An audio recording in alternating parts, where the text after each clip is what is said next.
बीते दिन श्री दरबार साहिब की परिक्रमा दे विच सुरंग देखने को मिली है, जिथे खुदाई की जा रही सी। कहा जा रहा है कि खुदाई के दौरान ही इस सुरंग का पता लगा है, जो निक्कियां इट्टां की बनी हुई है। हालांकि इसनूं कमरानुमा भी कहा जा रहा है, क्योंकि इसकी जो दिख है वो कमरानुमा है, लेकिन सुरंग इसनूं कहा जा रहा है। की चीज़ है कि नहीं है उस बारे तो हाले कोई स्पष्टीकरण नहीं हो पाया, पर कहा जा रहा है कि जो श्री दरबार साहिब की परिक्रमा है, जिथे अकाल तख्त साहिब का जो सकत्रेत है बिल्कुल वो नेड़े जिथे खुदाई की जा रही सी, तो खुदाई के दौरान ही निक्कियां इट्टां वाली है सुरंग देखने को मिली है। तस्वीरां तुहाडे नाल सांझियां करन जा रहे हैं उस सुरंग की जिसनों पुरातनी कहा जा रहा है। निक्कियां इट्टां की बनी होने के चलदियां जो पहले जमाने दे विच जो नानकशाही इट्टां जिसनों कहा जाता सी, उसे दी बनी हुई ये सुरंग देखने दे विच लग रही है। तो जिवें ही इसनूं देखा गया तो उत्थे श्रोमणी कमेटी के जो मैंबर सन,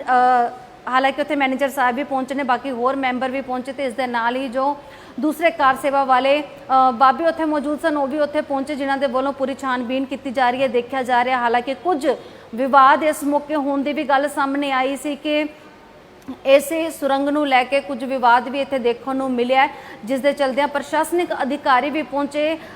श्रोमणी कमेटी के वलों भी प्रशासनिक अधिकारियों नूं उत्थे बुलाया गया, खास करके जो पुरातत्व विभाग के नाल संबंधित अधिकारी ने उन्होंने भी उत्थे मौके पर बुलाया गया, ताकि उसकी छानबीन करन कि ये इमारत किस दे नाल संबंधित है, इमारत है या सुरंग है या की चीज़ है। इसलिए उत्थे अधिकारियों को बुलाया गया। तो तस्वीरां जो तुसीं देख रहे हो श्री दरबार साहिब की परिक्रमा दे विच श्री अकाल तख्त साहिब के जो सकत्रेत उत्थे मौजूद है परिक्रमा दे विच, उस दे बिल्कुल नेड़े एक साइड ते जिथे खुदाई की जा रही सी, कहा जा रहा सी कि इत्थे खुदाई करके गठड़ी घर जोड़ा घर इत्थे बनाया जाना सी, ते जिस दे चलदियां इसकी खुदाई की जा रही सी। पर खुदाई के दौरान ही निक्कियां इट्टां वाली जिहड़ी सुरंग है वो सामने आई है, पुरातनी सुरंग इसनूं कहा जा रहा है। तो जेकर इलाका वासियों की मन्नीए तो इतिहास वाल भी अगर झाक मारीए या इलाका वासियों की मन्नीए तो शहर पुराना होने के चलदियां जिथे हुण भी इस टाइम के विच भी कई अजिहियां पुरानियां जिहड़ियां इमारतां असीं देख रहे हैं, तो ये हो सकता है कि उस ही टाइम की पहली इमारत जिहड़ी रह गई होवे तो उस तो बाद जी है हेठां दब गई, क्योंकि जो मौके पर भी मैनेजर साहबान मौजूद सन या जोड़े श्रोमणी कमेटी के मैंबर साहबान मौजूद सन, तो उन्होंने वालों ये भी कहा गया कि जदों इत्थे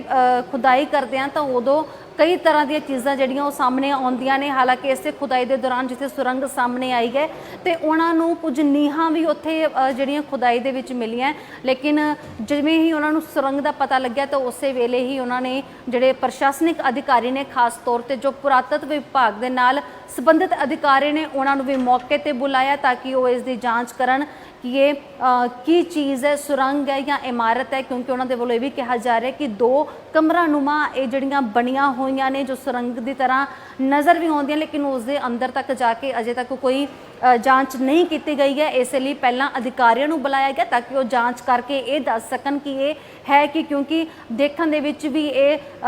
सुरंग की तरह तो जरूर लग रही है, लेकिन जे आप ध्यान नाल देखिए तो एक बिल्कुल सामने जिहड़ा इसका राह बनया होया, जिहड़ा मुख द्वार है वो बनया होया, तो एक बिल्कुल सज्जे हथ वाल भी एक होर राह बनया होया। उसनूं लैके कहा जा रहा है कि दो कमरानुमा जिहड़ियां चीज़ां सामने आईयां उसनूं सुरंग भी कहा जा रहा है, कमरे भी कहे जा रहे हैं। इसलिए उत्थे अधिकारियों को बुलाया गया ताकि वो छानबीन करन, जांच करन कि की चीज़ है। इसे ਦਾ पता लगते ही कुछ इत्थे जो विवाद कह लो कि विवाद होने की भी गल सामने आ रही सी, क्योंकि कुछ संगतां दे वल्लों कहा गया कि शायद इसनूं ढाहे जाण की कोशिश की जा रही है, तो उन्होंने इत्थे रोकण दे लई जिहड़ी है अपना जोर भी लगाया है। तो जबकि दूसरे पासे श्रोमणी कमेटी के वल्लों ये कहा गया कि इसनूं बिल्कुल ढाया नहीं जाएगा, क्योंकि पुरातनी चीज़ है तो उसका नुकसान क्यों पहुँचाया जाए। जेकर साडे सामने कोई पुरातनी चीज़ आई है तो उसनूं क्यों नुकसान पहुँचाया जाए। इसे दे चलदे हुण श्रोमणी कमेटी के वलों इस जिहड़ी सुरंग है उसनूं ढक दिता गया, जो तक ये नहीं पता चलता कि ये किस दे नाल संबंधित है या फिर है कि, तो उस दे चलदे उन्हां दे वलों हुण इसनूं ढक दिता गया, सुरक्षित कर दिता गया। तो प्रशासनिक अधिकारी जो उत्थे पहुंचे सन उन्हां दे वलों भी श्रोमणी कमेटी दे नाल मिल के इसका काम भी रुकवा दिता गया, ताकि इस जो तक ये नहीं पता चल पाता कि सुरंग है कि उदों तक इत्थे कोई होर